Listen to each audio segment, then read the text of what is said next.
Hi. So you're interested in developing your leadership skills. And this video is for you whether you're a seasoned leader or you're new to leadership, because maybe you've been in a role for a while, but you're actually questioning your own leadership abilities. Maybe somebody else has challenged you and you're now starting to think, well, what else do you need to do in order to develop your leadership skills? So I'm glad that you're here with me because today I'm going to go over five key essentials that I believe and I've seen through the work that I've done that are essential for anybody that's in a leadership role. And if you listen to the end, you'll find that you're better able to assess where you are on your leadership journey, maybe decide which of the five things you need to focus on more. Maybe, there's one or two, could be all of them. Maybe you feel that you're okay on all five of those, and it's something else that you need to look at. But at least through listening to this video, it will give you more insights and things to consider in your own time that can help you on your leadership journey. So, why me? Why should you listen to me? Well, let me tell you a little bit about myself.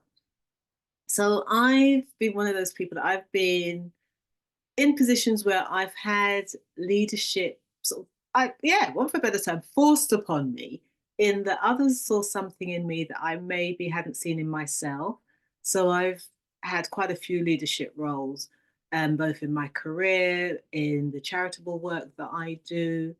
I often find that I'm in a leadership position. Right now, I wear a few hats where I'm leading teams or clubs or committees, and I have to tap into my toolbox to be able to navigate the different characters and personalities that I'm working with in order to achieve a result. Now, if I take you back a few years, I was somebody that had a really good career. I'd worked internationally. I started to build up my own business and work with clients. And I found that I would wake up at silly o'clock in the morning, worrying about somebody else's business. And unbeknown to me, this was actually taking a toll on my immune system. There was no immediate telltale sign until literally one day I woke up and my hair was just falling out. As I said, there was no telltale signs before. There was no warning. It was literally just one day in front of the mirror. I put my hand to my head, came back, and there's all this hair in my head. Oh my goodness, what's going on? This led to so many different tests, steroid injections. My skin ended up being totally covered in eczema, which took years to rectify, and loads of different types of treatments. But even though all this happened, I felt privileged that I could still do something about it, because the illness could have been even more chronic, that was totally debilitating. And then I would have been no good to myself, my children, my husband, my family, my work, nothing. So this warning sign was a sign to me that I was burning the candle at both ends. I had a young family, so I was dedicated to my clients, and I'm a results driven person, so I would always want to get the result and to achieve. But it made me stop and realize that something had to change. And if I didn't change something, I'd have no choice. I literally wouldn't be able to get up and function.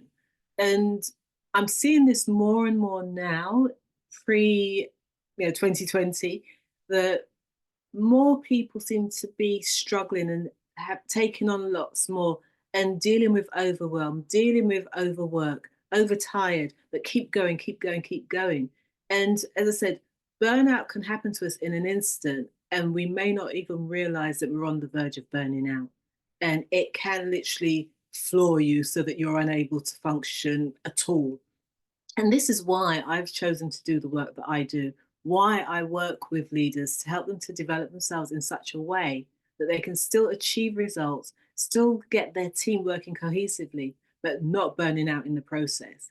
And today, these few tips that I'm going to share with you will hopefully help you to feel more in alignment with your role, but feel good doing what you're doing and encouraging others. So let's dive right in now because you've heard about me. This is more about you now.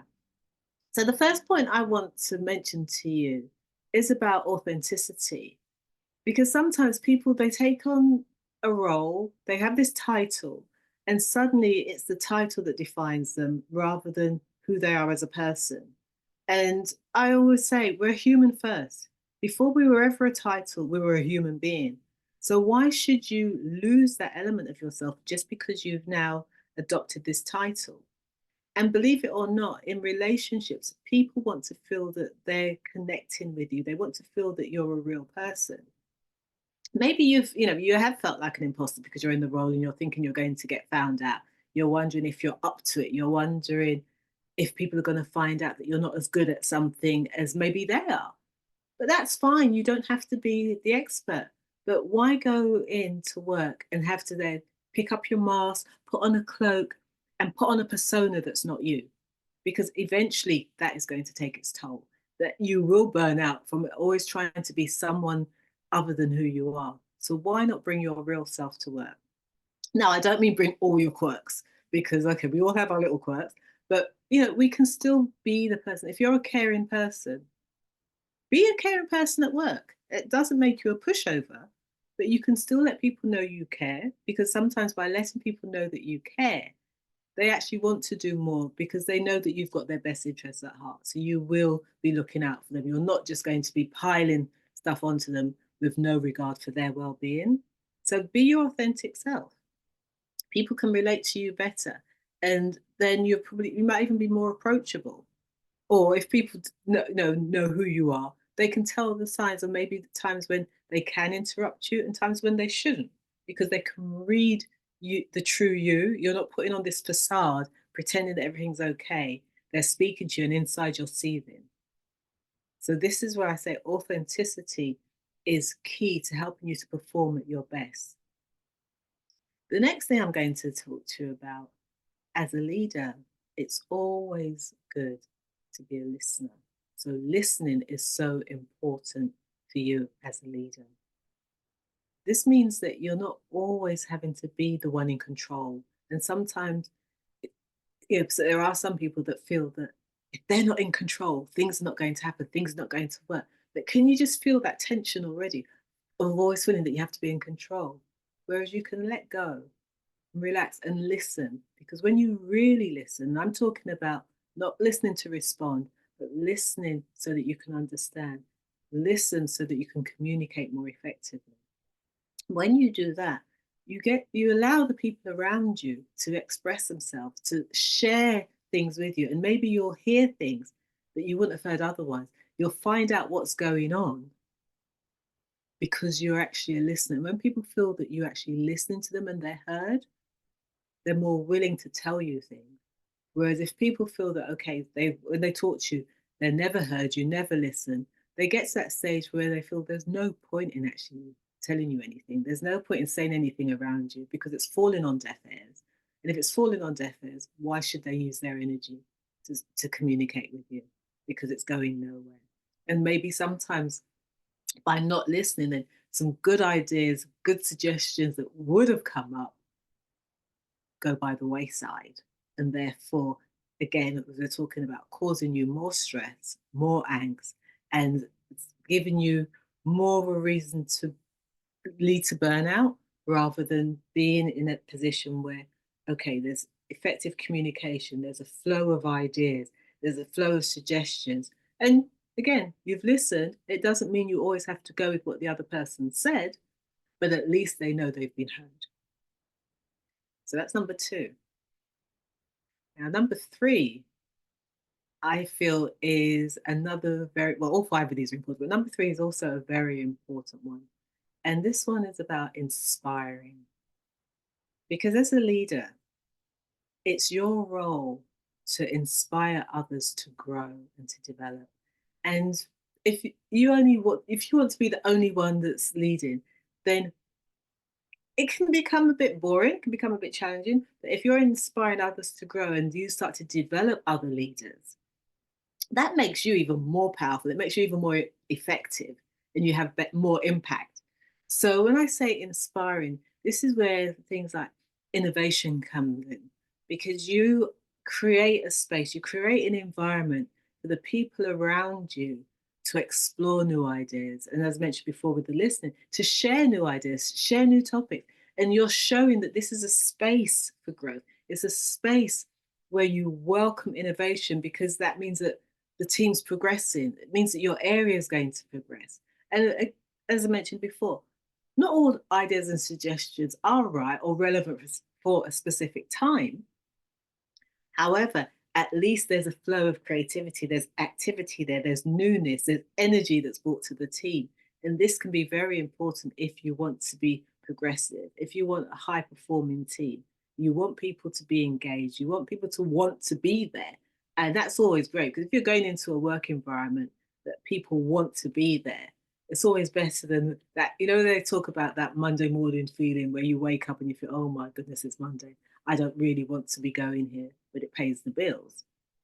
Why not create an environment where people actually feel energized, so they look forward to coming in, because they're wondering, well, what is today going to be like? What choices can I make today that are actually going to impact tomorrow? What choices am I going to make today that are going to help me learn something new about myself? So you can create that kind of environment by being inspiring others to grow, inspiring others to flourish, inspiring others to try different things. And if you show that you're willing to try new things, then by that you'll be the example to others that it's okay to try new things. And I think I can recall being in a group, and there was a person that they could rub some people up the wrong way sometimes, and I'll be honest about it, but they had some really good ideas. So I found that when I actually listened to what this person was saying, and I took on board their ideas and suggestions, and they felt inspired and they felt that they could share this idea, I could see where it would slot in to what we were trying to achieve. And it was refreshing. And you know, you could leave the session or you leave the meeting actually feeling invigorated, because if there's something new to look forward to. It's not the same old all the time. So if you as a leader can be that one that inspires others, inspires creativity, inspires innovation, then that excitement, that keeping that sort of that jubilation, for what of a better term, and keeping work interesting. Because there are bits of our work that can be boring, let's be honest. But if there is elements of it that we feel are interesting and innovating, then we get a nice balance within what we're doing. So that's why I say inspiring is very important. And I feel that to keep us alive and feel that we're thriving, this one is. Okay, now saying that, I'm going to take us on to number 4. And number 4 is, I think this is at the crux of everything. And this one is on values. Because if you understand what your values are, and you understand what the team's values are and the organizational values, and they're all in sync, then you find that everything works, and it becomes a focal point from which all decisions are made. Now, I know I can remember being part of another team, and there's one particular person who was actually leading the team, so I wasn't leading this team. And there was often conflict. Things were often in conflict. And for a long while, I couldn't put my finger on it, until one day I did this exercise and I was looking at, well, what are my values? And I started to list them, and I got really clear as to what they were. And then I thought of this other person, and I realized in that instant that their values and my values were not in sync.